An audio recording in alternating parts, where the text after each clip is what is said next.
The Last Haul, a vanishing on Highway 13. The night of October 12th, 1977, began like any other for veteran trucker Harold Hank Mercer, a man who had spent nearly 2 decades behind the wheel, navigating the endless veins of America's highways. His rig, a weathered but reliable Kenworth 1900, rumbled through the dense fog that clung to the backroads of northern Pennsylvania, its headlights cutting weak arcs through the darkness. The CB radio, usually crackling with the voices of fellow drivers, had gone eerily silent. Static hissed, like a warning. Hank adjusted the dial, his calloused fingers lingering on the knob just a little too long, as if sensing something was off. He had driven this route 100 times before, but tonight the air felt heavier. The trees lining Highway 13 loomed like silent sentinels, their skeletal branches clawing at the moonless sky. Inside the cab, the scent of stale coffee and diesel hung thick. A half-smoked cigarette smoldered in the ashtray, its ember pulsing like a dying heartbeat. Hank's logbook lay open, the last entry scrawled in his familiar slanted hand. Mile 217. Fuel, stop at Bessie's Diner. Back on road by 22:45. But no one at Bessie's remembered seeing him that night. The waitress would later swear she'd served him his usual black coffee. 2 sugars, no cream, yet the receipts told a different story. His thermos, still warm, sat in the cup holder. His hat, the one with the faded eagle patch he'd worn since Vietnam, rested on the passenger seat, as if he'd just stepped out for a moment. But Hank Mercer never stepped out, not without his hat, not without locking up. By dawn, his rig was found abandoned, at a rest stop near Scranton, the engine still idling, the driver's side door ajar. The keys dangled in the ignition. His wallet, his license, even the photograph of his daughter tucked behind the sun visor, all untouched. The only thing missing was Hank himself, and for 40 years, that's where the story ended. A man swallowed by the night, his disappearance chalked up to exhaustion, or worse, a life he'd grown tired of. But then, in 2017, a mechanic working on the old Kenworth, now rusting in a salvage yard, prized open a hidden compartment behind the dashboard. Inside, a cassette tape. Its label, yellowed with age, bore a single word in Hank's handwriting. Listen. What was recorded on that tape didn't just reopen a cold case. It shattered everything investigators thought they knew. Because the voice that spilled from the speakers wasn't just Hank's, and the words he whispered into the darkness that night, they weren't meant for this world. So let's go back to where it all began.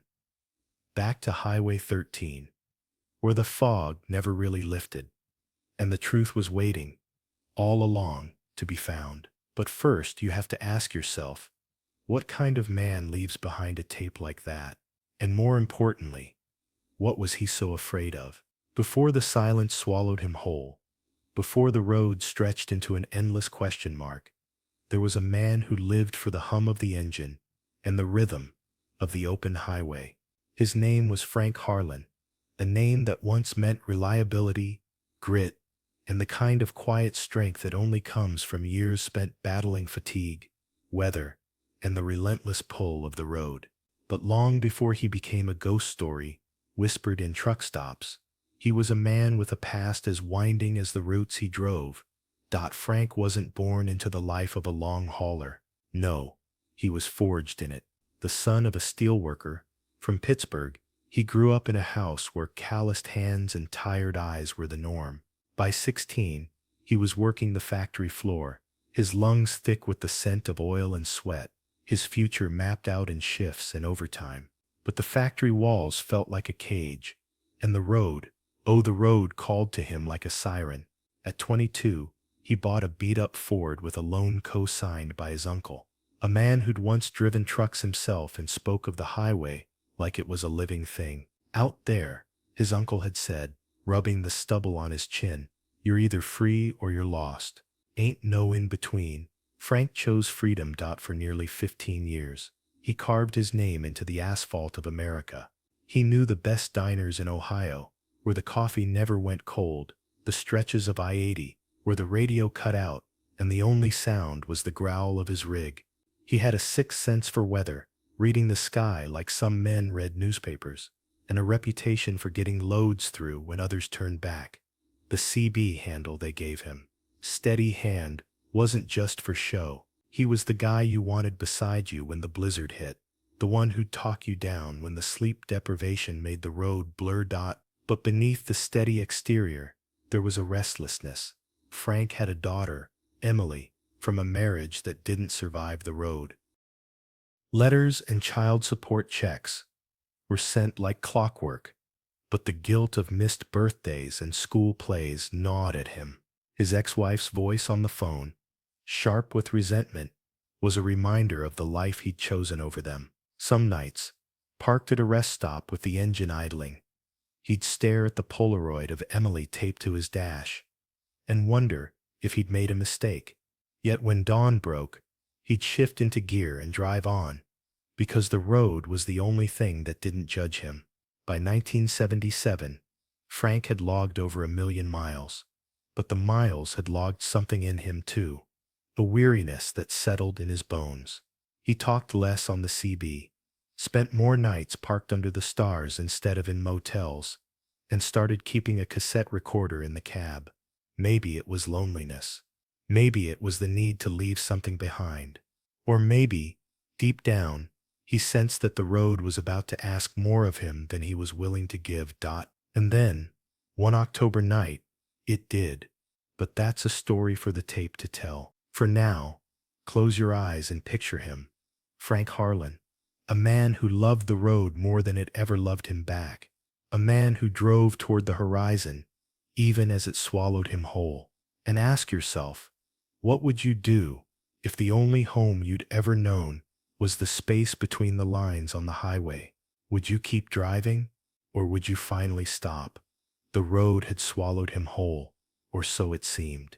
For 40 years, the case of the vanished trucker lingered in the cold files of unsolved mysteries, a ghost story whispered among long-haul drivers at roadside diners, its edges worn smooth by time and speculation. But fate, as it often does, had one last twist hidden in the shadows of the past, and it began with a rusted latch, a forgotten compartment, and the slow unraveling of a secret buried deep within the bones of his rig.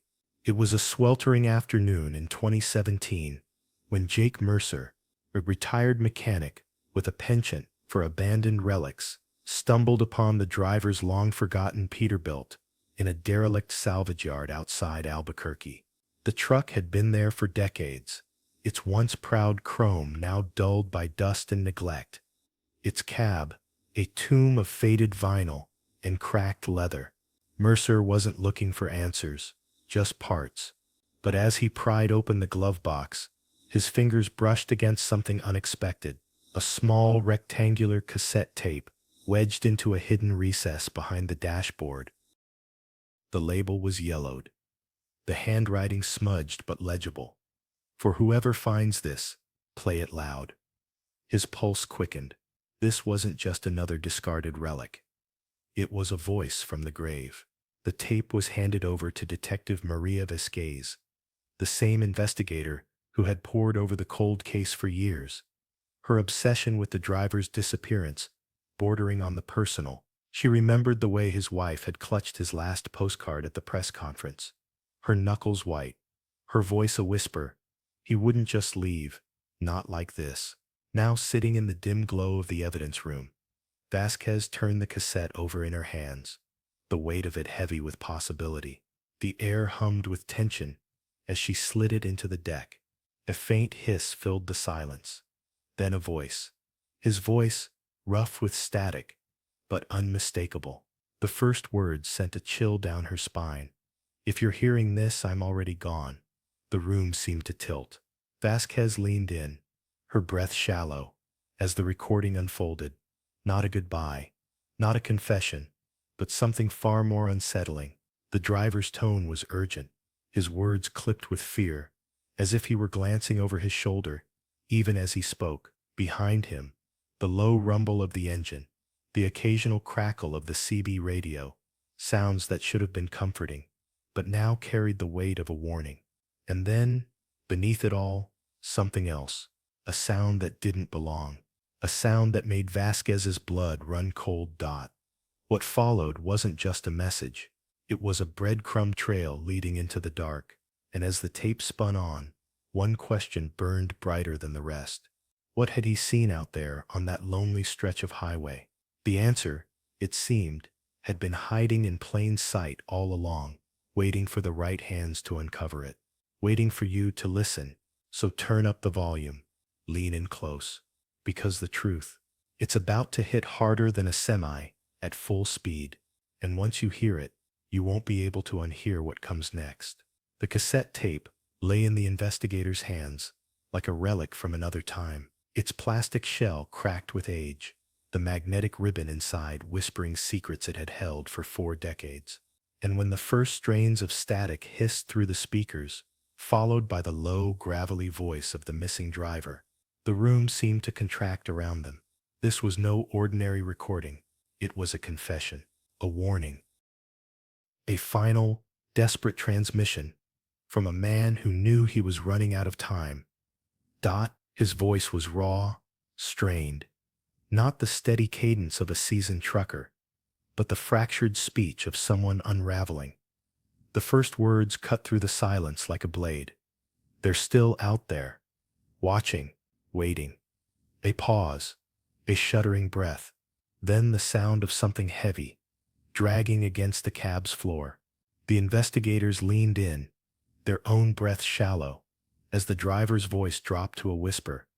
I thought it was just the road playing tricks on me, the lights in the trees, the way the engine would cut out for no damn reason. But it's not the truck, it's them. The tape warped slightly, his next words, stretching as if resisting revelation. They don't want me talking, but if you're hearing this, they got me. What followed was worse than any horror the case had suggested before. Between the cracks of static, the driver's voice oscillated between fury and terror. At one point, he recited coordinates, latitudes and longitudes, spat out in a rush, his words tripping over each other. Check the old rest, stop off Route 17, under the 3rd picnic table. They buried something there. Not a body. Worse. Then, a sound no one could place. A wet, rhythmic thumping against the cab's door, like something testing the metal for weakness. The driver's voice spiked. They're here. The tape cut abruptly, leaving only the hum of dead air before his voice clawed its way back, thinner now, desperate. Tell my girl I saw the stars one last time. Tell her. And then, nothing. Just the hollow echo of an empty cab and the faint, unmistakable creak of a door opening against its hinges. The investigators played it again and again. Each pass revealed new layers. A muffled voice in the background that wasn't the driver's, a sound like fabric tearing, the distant chime of what might have been a child's laughter, though no children were ever reported near his route. The tape didn't just document a disappearance. It documented an unraveling, a man confronting something he couldn't name, something that had hunted him mile after mile until, finally, it caught up. And now, 40 years later, it was their turn to listen. Their turn to wonder, was this the rambling of a mind broken by exhaustion, or the last testimony of a man who had stumbled onto something far darker than the road could explain? The tape didn't answer, it only asked. And in the silence that followed, one question hung heavier than the rest. What was still out there, watching? The cassette player hissed to life in the dimly lit evidence room, its worn gears groaning like a ghost, resisting the pull of the living. And there, surrounded by case files, yellowed with time, the investigators leaned in. Not as seasoned professionals, but as men and women suddenly confronted with the raw, unfiltered voice of a man they had long assumed was lost to the void. The air thickened, not just with the scent of old paper and stale coffee, but with something heavier, something electric, because this wasn't just another clue, this was him. After 40 years of silence, Billy Ray Callahan was speaking again, and what he had to say was tearing apart every theory they'd ever clung to. Detective Marcus Hale's fingers tightened around his pen, his knuckles whitening as the first words crackled through the speakers. That voice, rough from years of cigarette smoke and late-night radio chatter, was laced with a terror so visceral it slithered into the room like a living thing. "They're not supposed to be here. Not like this." The words hit like a physical blow. Hale had spent 2 decades convinced this was a simple disappearance, a tired trucker who'd veered off course, maybe even chosen to vanish. But the desperation in Callahan's tone, the way his breath hitched between sentences, like a man running out of time, that wasn't exhaustion. That was fear.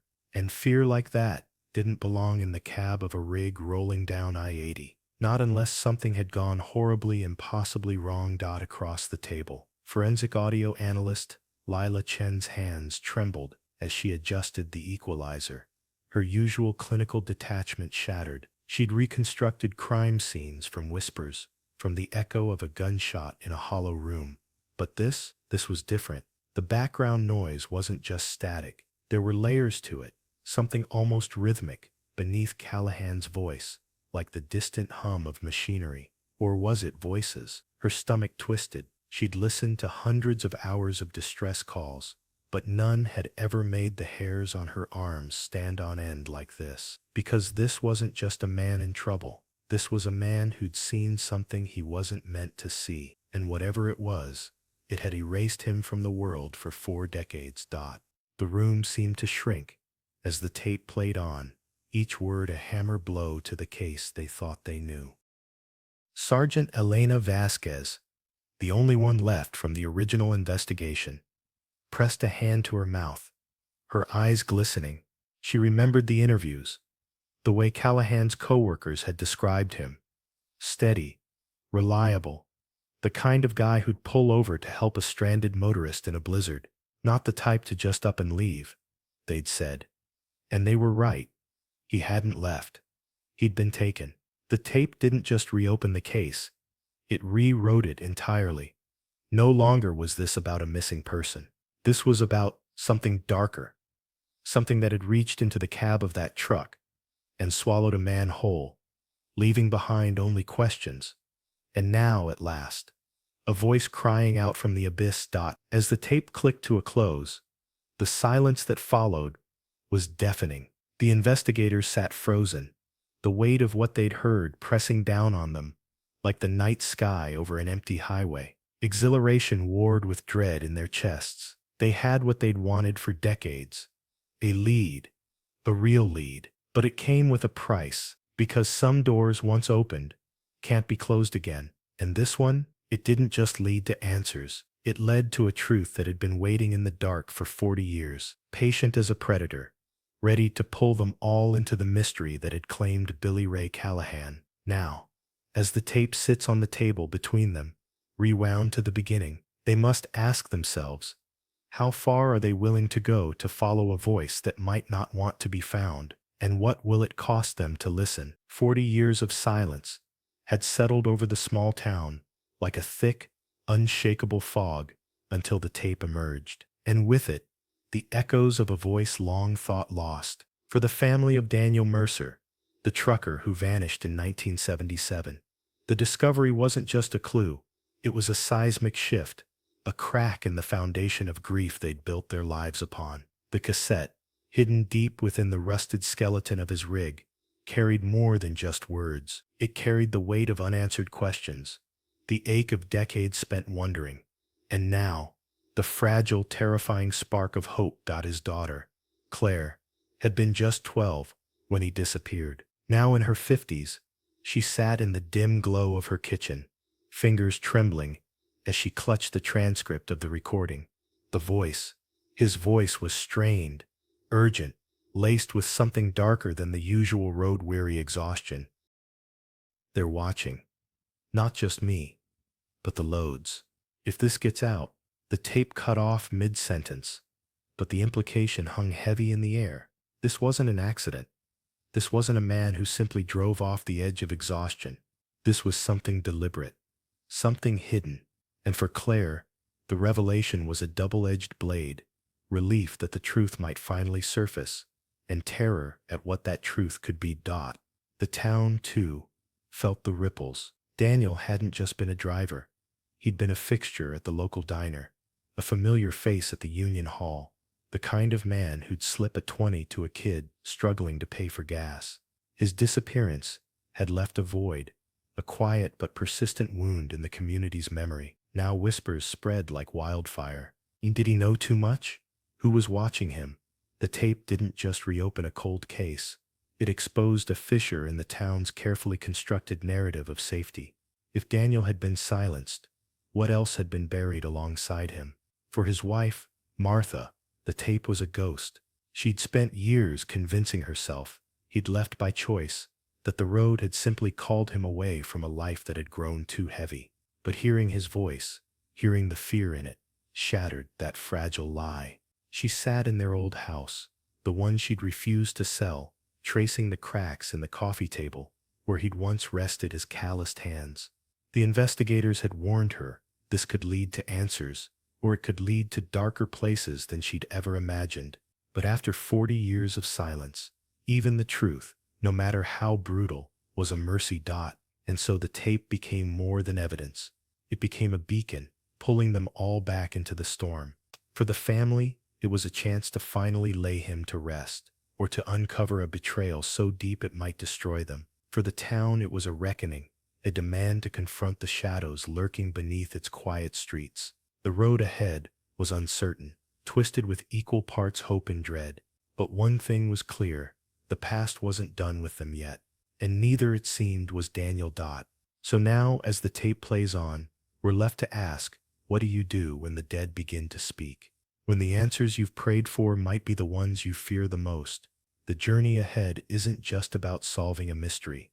It's about facing the cost of the truth. And sometimes, the truth is the hardest mile of all. The tape hissed to life in the dim glow of the evidence room, its distorted voice cutting through the silence like a blade. And just like that, the case of the vanished trucker, cold for 4 decades, ignited with an urgency that set investigators on edge. They leaned in, elbows on the table, fingers tracing the grainy transcripts, as if the very paper held the weight of the truth. This wasn't just another dead end. This was a voice from the grave, whispering secrets that demanded to be unraveled. Forensic audio specialists worked in tandem with the lead detectives, isolating every breath, every static-laced word, every ominous pause between sentences. The driver's voice was laced with something darker than exhaustion, fear maybe, or the creeping realization that he wasn't alone. The timestamp on the recording placed him 200 miles off his usual route, a detour never logged in his trip sheets. Why had he veered into the back roads of Nevada that night? The tape didn't say, but the background noise did. A faint, rhythmic thump, like a loose panel in the cab, or something far worse, echoed beneath his words. And then, at the 11-minute mark, a sound that made the hair on their necks stand up. A muffled scuffle, followed by 3 seconds of dead silence before the tape cut to static. The team moved fast. Old dispatch logs were pulled from archives, yellowed with age, their ink faded, but their secrets still sharp. Cross-referencing the driver's last known location with the tape's clues, they pinpointed a rest stop, long abandoned now, its concrete slabs cracked by time and neglect. It was a hub for long haulers, a place where tired men swapped stories over black coffee and stale pie. And according to the tape, someone had been waiting for him. The driver's final words, "You shouldn't be here," weren't a warning. They were a plea. Then came the breakthrough.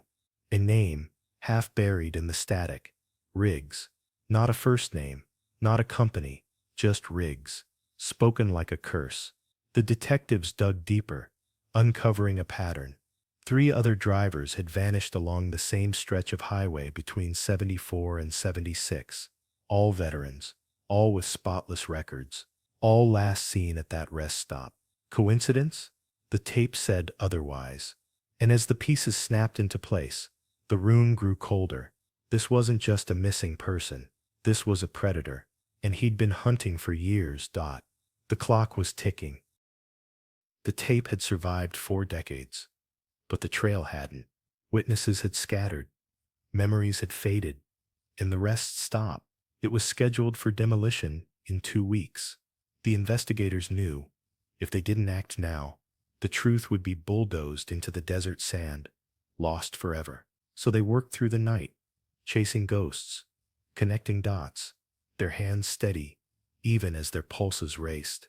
Because somewhere in the static, in the cracks of a forgotten cassette, a killer had left his fingerprint, and they were going to find it.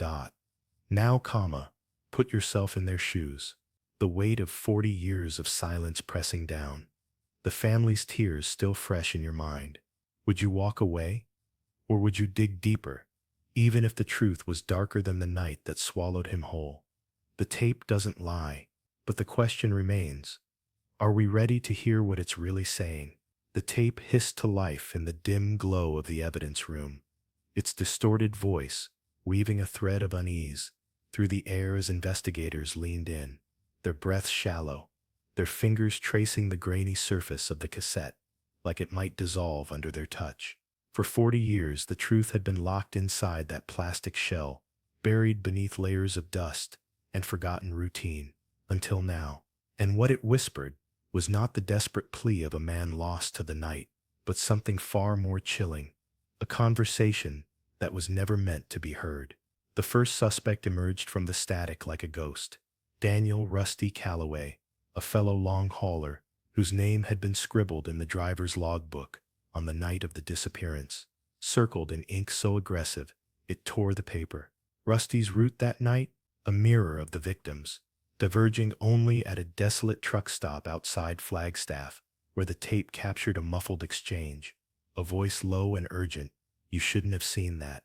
Investigators traced Rusty's history, uncovering a pattern of sudden job changes, a sealed juvenile record, and a wife who refused to meet their eyes when asked about his whereabouts in '77. But here's where the narrative twisted. Rusty wasn't just a suspect, he was a victim too.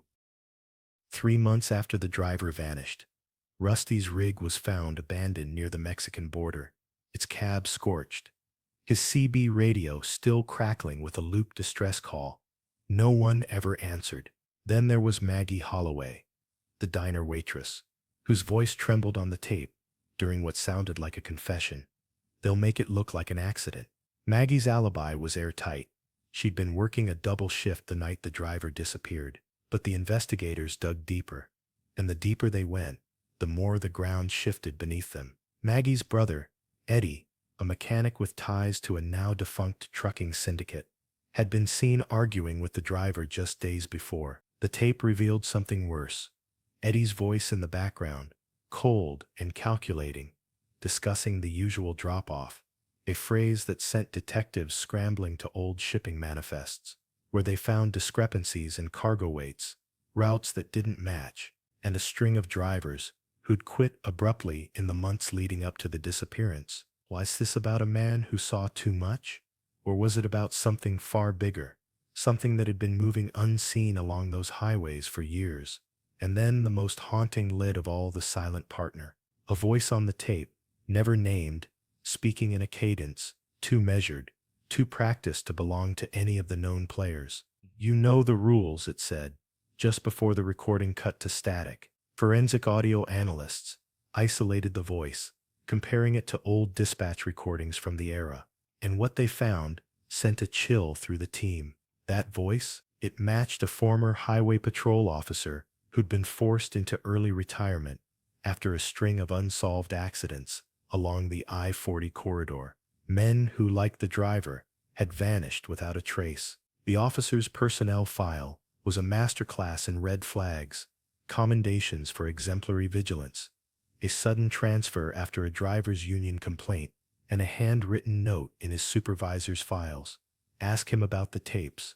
The clues didn't just point to a suspect, they pointed to a system. And as the investigators stood in that evidence room, the weight of it pressing down on them, they realized something terrifying. The tape wasn't just a record of a crime. It was a warning. One that had been waiting 40 years to be heard. Now, as the pieces click into place, as the faces of the suspects blur and sharpen under the glare of new evidence, one question lingers, heavy and unshakable. What happens when the past isn't just a mystery to solve, but a truth too dangerous to uncover? And more importantly, who else is listening? The weight of 40 years presses down on them now, not just the dust of forgotten files, but the suffocating realization that some secrets refuse to stay buried. The investigators had braced themselves for the usual cold trails, half-truths, the slow erosion of hope. But this was different. The tape didn't just whisper answers. It screamed them, each distorted word, a blade twisting deeper into the flesh of the past. And with every play, every painstaking analysis of that cracked, hissing voice, something in them began to unravel too. Detective Marcus Hale had seen his share of horrors, but nothing like the way this case slithered into his dreams. The tape's static became the soundtrack of his insomnia, the driver's voice, a ragged, desperate thing, echoing in the silence of his apartment at 3 a.m. His wife noticed first, the way his hands trembled when he poured his coffee, the distant stare when their daughter asked about his day. He'd lie, of course. Just another old case, honey. But the lie tasted like ash, because it wasn't just a case anymore. It was a man's last moments, preserved in magnetic tape, and Hale had become its unwilling confessor. Then there was Agent Leela Voss, the profiler whose job was to stay detached. She'd built her career on dissecting monsters without flinching. But this was personal. The tape didn't just reveal clues, it revealed fear. A fear so raw, it seeped into her bones. She caught herself studying old highway maps at her kitchen table, tracing the driver's route with a finger, as if the ink itself might bleed secrets. Her boyfriend joked. She was obsessed. She didn't correct him. Obsession was too clean a word for the way this case had burrowed under her skin. The way the driver's voice, pleading, terrified, now played on loop in her mind, like a curse. The team tried to laugh it off during breaks, forcing normalcy like a bandage over a wound. 40 years cold, and now we're all losing sleep over a ghost. But the jokes rang hollow, because ghosts were real. They lived in the static of that tape, in the way the driver's last words seemed to reach across time, begging for witness. And the investigators? They were no longer just solving a mystery. They were carrying it. The line between professional and personal blurred, then shattered. Hale's marriage frayed at the edges. Boss canceled dates, forgot anniversaries. The others weren't far behind, each of them haunted in their own way, each drowning in the same question. What happens when the past won't let you go? The case files stacked higher, but the answers only deepened the abyss. And the worst part? They couldn't stop. Not when the tape had become a siren's call, pulling them deeper into the dark. So they pressed on, chasing shadows, knowing the cost. Because some truths aren't just uncovered, they're exhumed. And once unearthed, they change you forever. The highway stretched before him, like a serpent coiled in the dark, its asphalt skin glistening under the sickly glow of the moon. He gripped the wheel tighter, knuckles whitening beneath the strain, as the hum of the engine grew deeper, more ominous. The air inside the cab was thick with the scent of old coffee and diesel fumes. But beneath it all, something else lingered, something metallic, sharp, like the tang of fear. He had driven this route 100 times before, yet tonight the familiar blacktop felt alien, as if the road itself had shifted when no one was looking. His eyes darted to the rearview mirror, catching the flicker of headlights in the distance, too far to make out the vehicle, but close enough to send a prickle down his spine. They'd been there for miles, keeping pace, never quite falling back, never quite overtaking. He told himself it was just another trucker, another weary soul chasing the dawn. But the weight in his gut said otherwise. The CB radio crackled with static, voices bleeding into one another. None of them clear, none of them offering the comfort of human connection. He reached for it, hesitated, then pulled his hand back. Some instincts were better left unspoken. The dashboard clock ticked forward, each second dragging like a rusted chain. He thought of his last stop, the diner with the flickering neon sign, where the waitress had refused to meet his eyes. The way the other drivers had gone quiet when he walked in, their conversations dying mid-sentence. He had laughed it off then, chalked it up to exhaustion playing tricks on his mind. But now, as the headlights behind him grew brighter, closer, he wondered if he had missed something. A warning, a sign. The tape recorder on the passenger seat whirred softly, capturing every breath, every uneasy shift in his posture. He hadn't meant to leave it running, but now it felt like a lifeline, a witness to whatever was coming. His voice, when he finally spoke, was barely above a whisper. "If something happens to me, if I don't make it home," the words hung in the air, unfinished, heavy with dread. Outside, the wind howled through the cracks in the door, carrying with it the scent of damp earth and something older, darker, the kind of cold that seeps into bones and never quite leaves. 40 years later, that tape would play in a dimly lit room, the static hissing like a ghost between the words. Investigators would lean in, their breath held, as the driver's voice, raw, unfiltered, painted a picture no report could ever capture. The fear, the isolation, the unshakable sense that he was being watched, hunted, long before he ever vanished. And as the recording played on, one question would burn brighter than the rest. What was he running from? Or worse, what was he being led toward? The answer, buried in the static and the shadows of that night, waits just beyond the next bend in the road, and the closer they get, the more the past refuses to stay dead. The tape hissed to life in the dimly lit evidence room, its distorted hum cutting through the silence. Investigators leaned in, their breaths shallow, as the voice of a man long presumed lost crackled through the static. His voice, it wasn't just the words that sent a chill down their spines. It was the way he spoke, the urgency threading through every syllable, as if he knew something they didn't. And then, at the 12-minute mark, a sound no one expected, the unmistakable click of a CB radio tuning to a frequency that wasn't his own. A second voice, low and deliberate, responded in code. The room froze. This wasn't just a log of a driver's final hours, it was a conversation, and it had been hidden for 40 years. The breakthrough came when forensic audio analysts isolated the transmission. The voice on the other end wasn't a dispatcher. It wasn't even another trucker.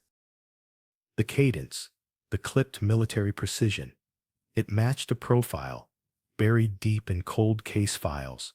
A former logistics officer, discharged under suspicious circumstances in '76, known to operate along the same stretch of highway where the driver vanished. But here's where the case twisted, like a knife. That officer had been declared dead in a training accident 3 months before the tape was recorded. Yet there he was, embedded in the static, his voice a ghost reaching across decades to unravel the lie. Then, the obstacles hit like a storm. The frequency used was a black market channel, untraceable through standard records. The tape itself had degraded in patches, swallowing critical seconds of dialogue, and the officer's service files, sealed under national security protocols, requiring warrants that took weeks to secure. Every step forward felt like 2 steps into shadow, but the investigators pressed harder, because the tape didn't just implicate a dead man. It suggested something far worse. The driver hadn't just disappeared, he'd been intercepted, and the question burning in the silence of that evidence room was no longer what happened to him, but why someone had gone to such lengths to ensure he was never found. The weight of the revelation settled over them like a shroud. This wasn't just a missing persons case anymore. It was a thread pulled from the edge of a much darker tapestry, one that stretched back to classified operations, to men who moved in the spaces between the law and the lawless. And as the tape spun on, another detail emerged, barely audible beneath the static. The driver's last words, whispered, as if to himself, "They're not letting me finish the run. Not an accident. Not a wrong turn. A deliberate end." The room held its breath. Because if he was right, then the road he'd been on that night wasn't just a highway, it was a killing floor. And the real question was, who else had driven down it since? The tape had been silent for decades, buried beneath the rusted skeleton of a rig that once carried more than cargo. It carried a man's life, his routines, his unspoken fears. But now, as the static hisses to life in a dimly lit investigation room, it carries something else, the fragile, trembling hope of a family who had long since learned to live with the shape of absence. For the Whitmore family, the discovery wasn't just a breakthrough. It was a ghost knocking at the door, demanding to be let in. They had built their lives around the hollow space left by Daniel Whitmore's disappearance. His wife, Eleanor, had folded his flannel shirts into a drawer she never opened, preserving the scent of diesel and coffee that clung to the fabric. His daughter, Claire, had grown up tracing the routes he used to drive on a frayed road atlas, her fingers pressing into the creases, as if she could somehow reach through the miles and years to find him. And his son, Thomas, had inherited the truck, though he never drove it, not once. It sat in the backyard like a tombstone, its chrome bumper dulled by time, its cab a vault of unanswered questions. Until now.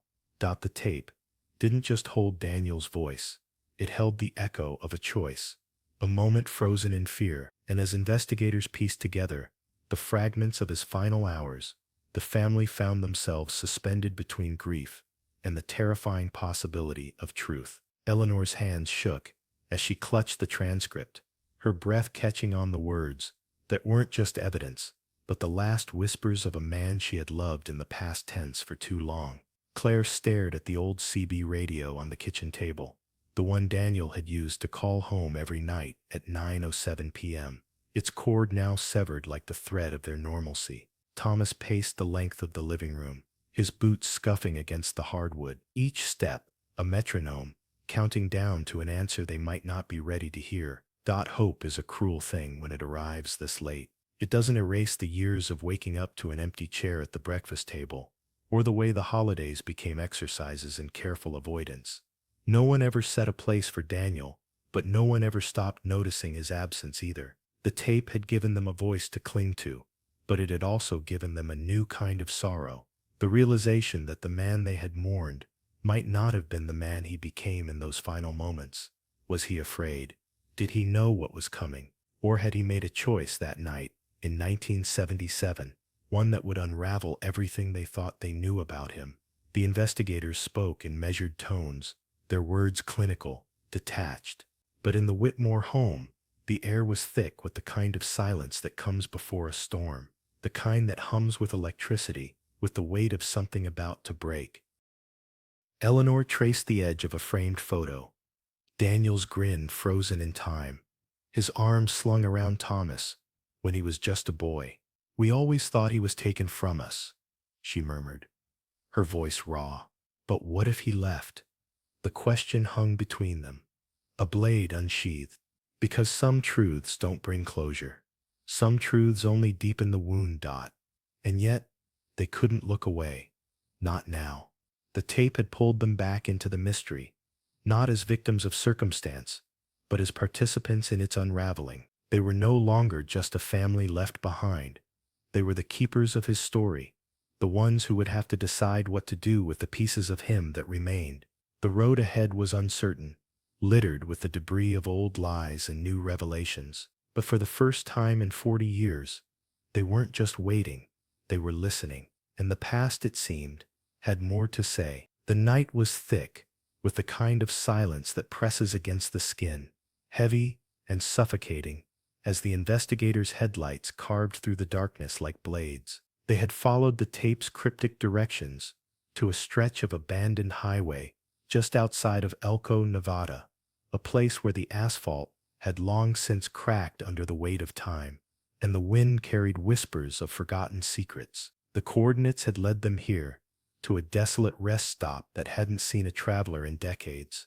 Its rusted picnic tables sagging under the weight of neglect. But it wasn't the decay that made their breath shallow. It was the realization that this was where the tape had been recorded. This was where he had last spoken. The air smelled of damp earth, and something older, something metallic, that clung to the back of the throat. A cold front had moved in, and the investigators' boots crunched over frost-laced gravel as they stepped out of the vehicle, their flashlights flickering like dying stars against the skeletal remains of the rest stop sign. One of them, Detective Marlowe, a man who had spent 20 years chasing ghosts, paused, his finger tracing the edge of a weathered map tucked into his coat pocket. The tape had mentioned a landmark, the place where the road bends like a broken promise, and there it was. The highway curved sharply ahead, as if the earth itself had flinched from what lay beyond. They moved cautiously, the beam of Marlowe's flashlight catching on something half buried in the dirt near the tree line. A rusted thermos, its once red enamel, now peeling like sunburnt skin. Beside it, a fragment of denim, the fabric stiff with age, and something darker. The team exchanged glances, but no one spoke. Words would shatter the tension, and right now, the silence was their ally. Then the radio, on Marlowe's belt, crackled to life. A staticky voice, cutting through the stillness. "We've got a hit on the soil samples. Accelerant residues. This place burned once." The implication hung between them, thick and inescapable. This wasn't just a stop. It was a scene. And then, almost imperceptibly, the wind shifted. It carried with it the faintest echo, a sound that shouldn't have been there. A low rhythmic hum, like the idle of a diesel engine, fading into the night. The investigators froze. The tape had captured it too, that same eerie vibration in the background, just before the voice on the recording had whispered, "They're watching." Marlowe's grip tightened around his flashlight. Somewhere in the darkness, the truth was waiting. And it wasn't just about what had happened to the driver anymore. It was about who had made sure he never left. The weight of that understanding settled over them like a shroud. For 40 years, this place had held its breath. Now it was finally ready to exhale. But the question lingered, sharp as a knife's edge. Were they ready to hear what it had to say? The air inside the abandoned warehouse was thick with the scent of rust and decay. Each breath the investigators took, carrying the weight of 40 years of silence. They had followed the coordinates whispered on that cracked cassette tape, the one hidden beneath the torn vinyl seat of the missing trucker's rig, its magnetic ribbon still clinging to secrets no one was meant to hear. The beam of their flashlights trembled as they swept over the peeling walls, revealing symbols carved into the wood, symbols that matched the frantic scribbles found in the driver's logbook. The one recovered from a roadside diner in '78, dismissed at the time as the ramblings of a tired man. But now, under the cold glow of forensic lights, those marks told a different story, a story of fear, a story of something far darker than exhaustion. Then, the first box was opened, not with a creak of hinges, but with the slow, reluctant peel of duct tape, yellowed by time. Inside, stacked like forgotten relics, were dozens of cassette tapes, each labeled with dates spanning the final months of the driver's life. The first one they played began with static, then a voice, strained and urgent. "They're watching. Not just me. The loads. Every damn load." The investigators froze. This wasn't the voice of a man lost to the road. This was the voice of a man who had stumbled onto something he wasn't supposed to see. The recordings unspooled like a nightmare. Mentions of unmarked trucks tailing him through the night, of drop-offs that didn't match the manifests, of names whispered in hushed tones over CB radios before cutting to dead air. And then the final tape, the one dated the night he vanished. His voice broke as he spoke, the sound of a truck engine roaring in the background, drowning out his last words. "I can't. Oh God, they're here." The tape hissed into silence. The room seemed to tilt. 40 years of assumptions, suicide, an accident. A man who simply walked away, collapsed in an instant. This wasn't a disappearance. This was an erasure. The lead investigator's hands shook as she held the final piece of evidence, a faded Polaroid tucked beneath the tapes. It showed the driver standing beside his rig, but in the background, half obscured by shadow, was another truck. Its license plate had been scratched out, except it hadn't. Not entirely. Under ultraviolet light, the numbers glowed like a ghostly accusation, linking back to a shell company dissolved in '79, one with ties to a syndicate that had operated along that very route. The truth wasn't just that he had been taken, it was that he had been sacrificed. And now, the question hung in the stale air like the echo of a scream. If they had listened sooner, would the others still be missing too? The tapes didn't just solve a case, they opened a door, and behind it the darkness was still breathing. The tape had spoken, and now silence was all that remained. Yet it was a silence, heavier than the empty miles of highway where he had vanished, thicker than the dust settling on 40 years of unanswered questions. Because the truth, when it finally clawed its way out of the static, didn't just solve a mystery, it shattered everything. For the investigators, the revelation was a gut punch, wrapped in irony. They had spent decades chasing shadows, convinced the answer lay in the usual suspects: a botched robbery, a roadside altercation, a life insurance policy, cashed in too soon. But the voice on that cassette, hoarse, trembling, confessing not to a crime but to a choice, rewrote the script entirely. One detective, a grizzled veteran who had joined the force the year the driver disappeared, was found staring at the case files. The morning after, his coffee untouched, his hands shook, not from age, but from the realization that they had been looking for a villain when the story was about something far more human, a man who had simply walked away. The weight of that truth bent some of them. Others hardened, as if the case had betrayed their faith in the black and white nature of justice. How do you close a file when the resolution isn't a conviction, but a confession of exhaustion? Then there was the family. 40 years of vigils, of birthday cards addressed to a ghost, of a wife who had worn her wedding ring until the metal thinned to a thread. The tape didn't bring him back, but it brought something worse, the knowledge that he had chosen this. His daughter, now gray-haired herself, sat in the old kitchen where she'd last seen him pack his thermos, playing the recording over and over. The static between his words became her new obsession, as if the answers to why were hidden in the hiss. His grandson, a man who had grown up with only a faded Polaroid of a stranger's smile, stared at the cassette like it was a grenade. Was this closure, or just another kind of abandonment?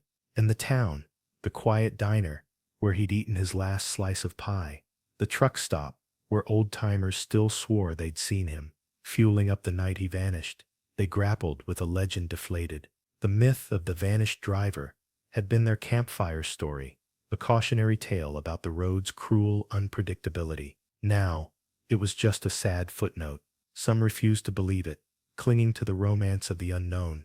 Others felt cheated, as if the universe had swapped a ghost story for a soap opera. The CB radios, once buzzing with theories, fell silent. What was left to say? The truth, it turned out, wasn't a neat bow. It was a tangle of regrets and relief, of anger and absolution. It didn't heal the wound. It just explained the shape of the scar. And as the cassette played on, in police evidence rooms and living rooms alike, one question hummed beneath the static, louder than the confession itself. How well do we ever really know the ones we love? Or perhaps, how well do we know ourselves? Let that sit with you for a moment, because the road doesn't just take people. Sometimes, it gives them back in pieces. And the real mystery isn't where they go, but why they leave. Odd. The weight of silence and the echo of truth.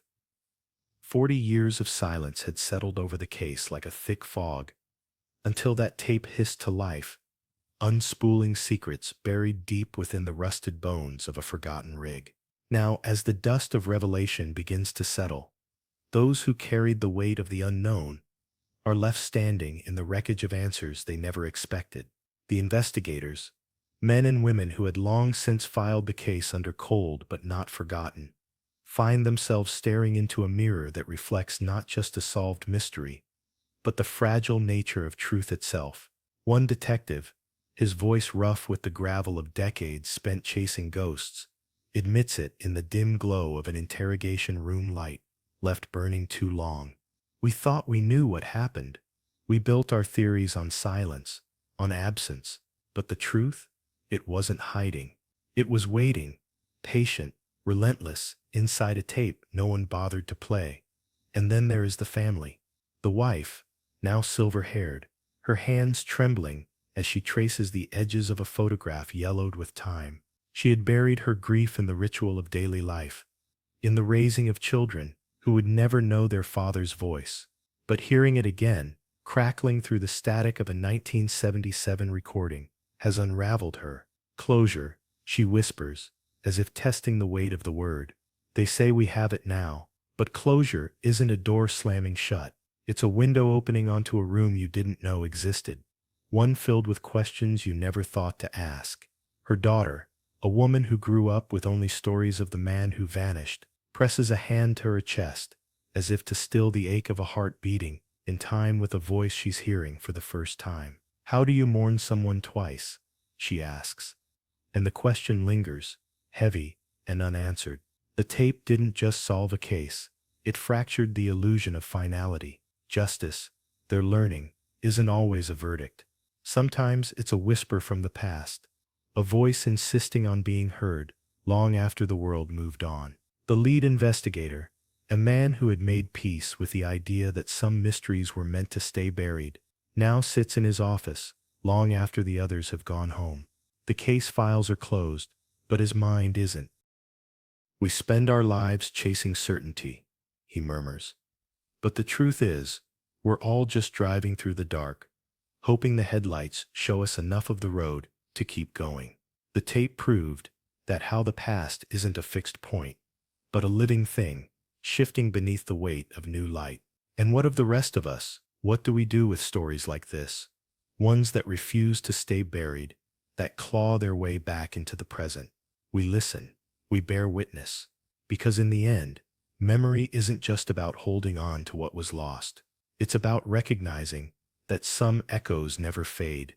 They wait, patient as the tape in that old rig, for the moment when someone finally presses play.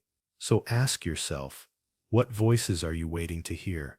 What truths have you filed away, assuming the silence meant the end? The road is long, and the night is dark. But sometimes, if you listen closely, the past will speak, and when it does, will you be ready to answer?